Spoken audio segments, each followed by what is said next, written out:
আজি পোৱালিৰ বয়স 12 দিন আৰু বৰ্ডিং ভাঙা হৈছে আৰু বৰ্ডিঙৰ মানে ভুচিটো আমি চালিম। তো আপোনালোকে চাই থাকক ভুচিটো চালাৰ পিছত কিমান মানে ভুচিটো ভাল হয় আৰু ভুচি যিহেতু বহুত দাম, তো ভুচিটো চালাৰ পিছত মানে বহুত ভুচি মানে বাচি যায় আৰু চাই থাকক ভিডিঅ'টো সম্পূৰ্ণ। টিঙৰ ভুচি আমি বৰ্তমান চালি আছোঁ। চালি দিছোঁ দেই,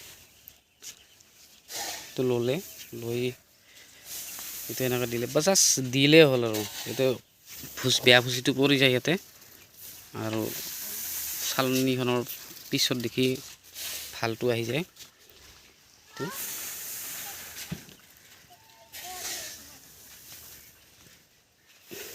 ডিফাৰেঞ্চটো চাই ল'ব পাৰে ভুচিৰ। তো বহুত নালাগে আৰু ধৰ এক পেকেট ভুচিৰ দাম যায় আৰু চালাড নামত। আৰু যদি আপোনাৰ মানুহ আছে নিজেও চাব পাৰে। তো মই এইটো বস্তাত ভৰাই থৈছোঁ আৰু এইটো চেলছ হ'ব এতিয়া খেতিত লাগি দিব। খেতিত দিয়াৰ কাৰণে কিনি লৈ যাব আৰু এইটো চালা ভুচি হয়। এইটো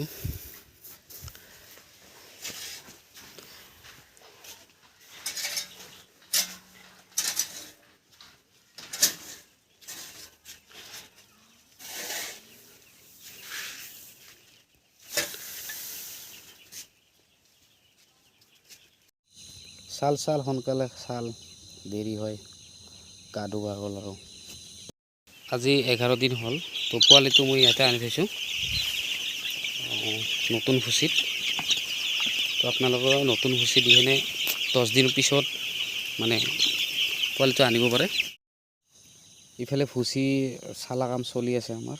আপোনালোকৰ যদি বৰ্ডিঙৰ এই ভুচিটো যদি চালে মানে চালব খোজে আৰু 20 দিনৰ পিছত যদি চালে তো এনেকৈ চালিব পাৰে।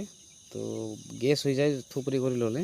তো আপোনালোকে থুপৰি কৰি নল'ব আগতে, মানে কি কয় ডাইৰেক্ট বেলচাৰি লৈ আহিব, লৈ আহি চালি থাকিব। এইটো 22 দিনৰ পোৱালি হয়। 22 দিনৰ পোৱালিটো এনেকৈ চালিলে মানে কি গেছটো নহয় আৰু যদি থুপৰি কৰি লৈ নহয় গেছটো বেছিকৈ হয়।